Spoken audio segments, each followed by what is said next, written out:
কি অবস্থা সবার? হোপ সবাই ভালো, আমিও ভালো। সো আজকে হচ্ছে আমি আমার একটা বিগেস্ট ব্যাড হ্যাবিট নিয়ে কথা বলবো। অ্যান্ড ব্যাড হ্যাবিট নিয়ে কথা বলার জন্য ভিডিওতে আসা। ব্যাড হ্যাবিটটা কি?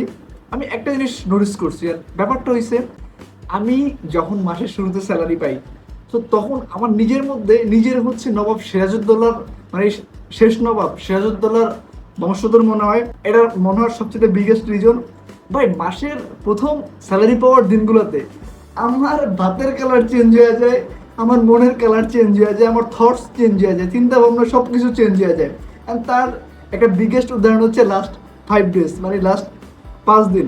সো ব্যাপারটা হচ্ছে ভাই 5 দিন আমি যখন অফিস থেকে বাসায় আই, সো অফিস থেকে বাসায় আসার পথে আমার বাসা থেকে অফিসের যে ডিস্টেন্স, এই ডিস্টেন্সের মধ্যে তিনটা হচ্ছে ছোটোখাটো বিরিয়ানির দোকান পড়ে।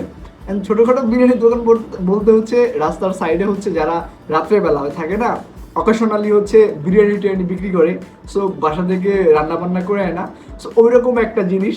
অ্যান্ড যেই জিনিসগুলো দেখলে বা যে স্টলগুলো দেখলে আমার লিটারালি মনে হয় যে না, আমার এটা খাইতে হইব ভাই, মানে যাই হোক আমার পকেটে 10 টাকা আছে, বাট মনের মধ্যে চিন্তা আমার এটা খাইতে হইব। সো যেই কথা সেই কাজ, লাস্ট 5 দিন হচ্ছে আমি ভরপুর বিরিয়ানি খাইতেছি, তাও কি 80 টাকা, 90 টাকা, 100 টাকার এরকম প্যাকেজ, যারা হচ্ছে রাস্তার সাইডে বিক্রি করে এগুলো। আমি জানি না এটা আমার অভ্যাস না সবার অভ্যাস, যে পকেটে টাকা আসলে মানে স্যালারি আসলে মাইন্ড চেঞ্জ হয়ে যায়, মানে ভাতের কালার চেঞ্জ হয়ে যায়।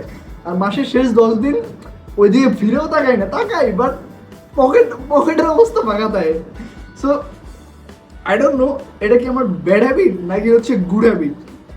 আমার মনে হয় ব্যাপারটা সবার ক্ষেত্রেই হয়।